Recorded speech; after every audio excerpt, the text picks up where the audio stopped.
How distant everything is. I don't understand why we must do things in this world. Why we must have friends and aspirations, hopes and dreams. Wouldn't it be better to retreat to a faraway corner of the world, where all its noise and complications would be heard no more? Then we could renounce culture and ambitions. We would lose everything and gain nothing. For what is there to be gained from this world? There are people to whom gain is unimportant, who are hopelessly unhappy and lonely. We are so close to one another, and yet, were we to be totally open to each other, reading into the depths of our souls, how much of our destiny would we see? We are so lonely in life that we must ask ourselves if the loneliness of dying is not a symbol of our human experience. Can there be any consolation at the last moment? This willingness to live and die in society is a mark of great deficiency. It is 1,000 times preferable to die somewhere alone and abandoned, so that you can die without melodramatic posturing, unseen by anyone. I despise people who, on their deathbed, master themselves and adopt a pose in order to impress.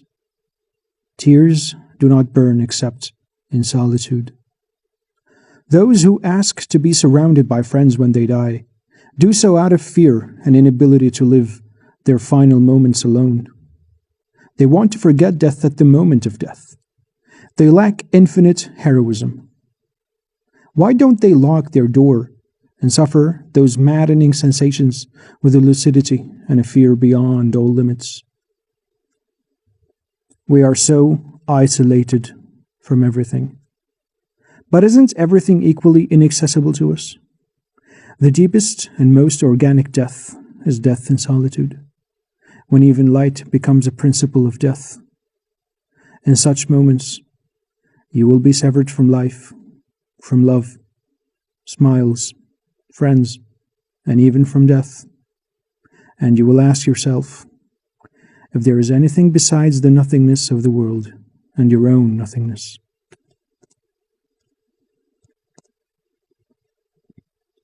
On not wanting to live. There are experiences which one cannot survive, after which one feels that there is no meaning left in anything.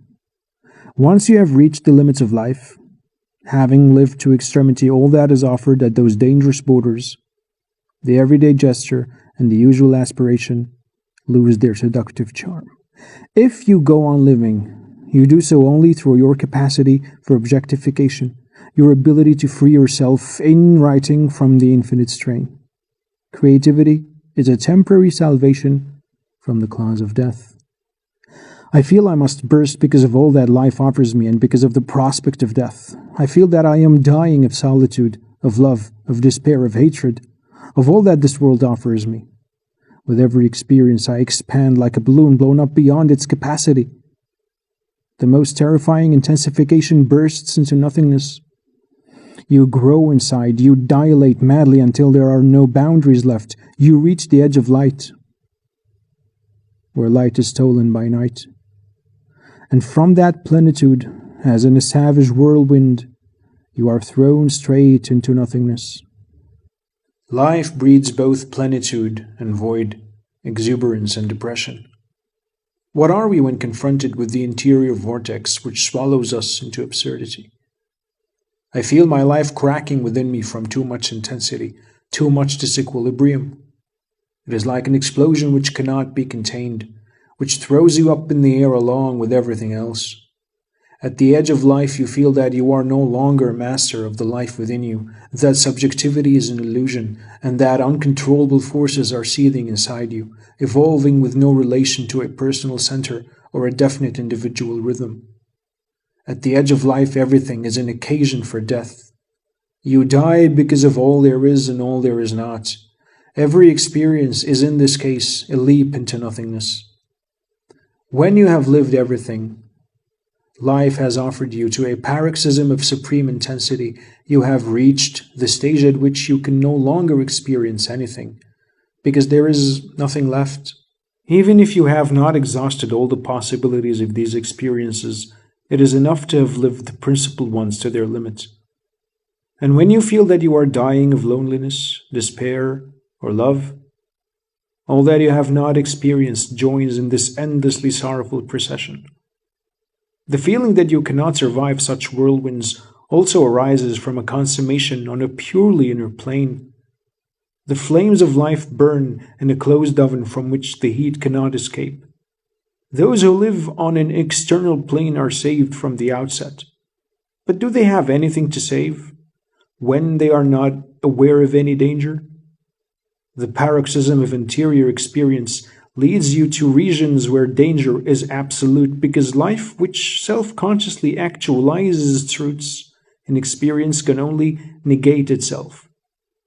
Life is too limited and too fragmentary to endure great tensions. Did not all the mystics feel that they could not live after their great ecstasies? What could they expect from this world?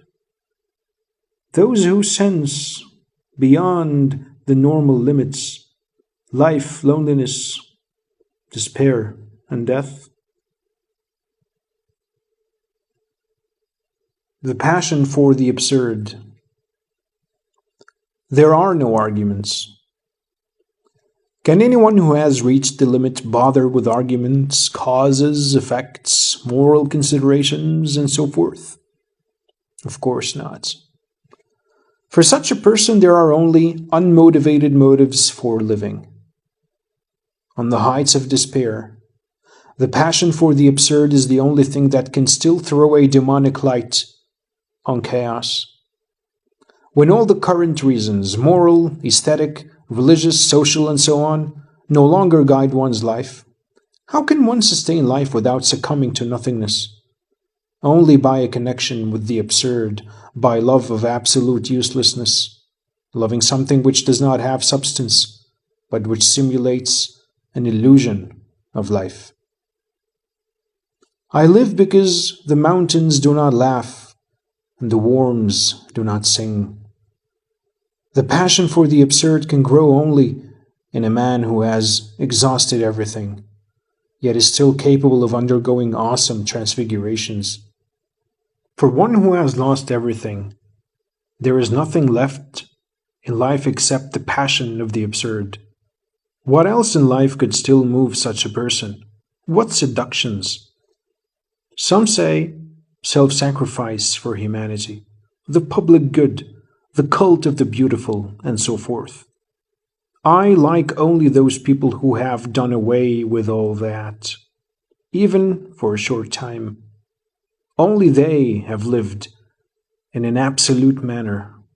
Only they have the right to speak about life. You can recover love or serenity, but you recover it through heroism, not ignorance.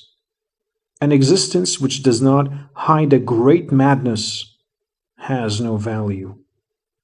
How is it different from the existence of a stone, a piece of wood, or something rotten? And yet I tell you, you must hide a great madness in order to want to become stone, wood, or rot. Only when you have tasted all the poisoning sweetness of the absurd are you fully purified, because only then will you have pushed negation to its final expression. And are not all final expressions absurd?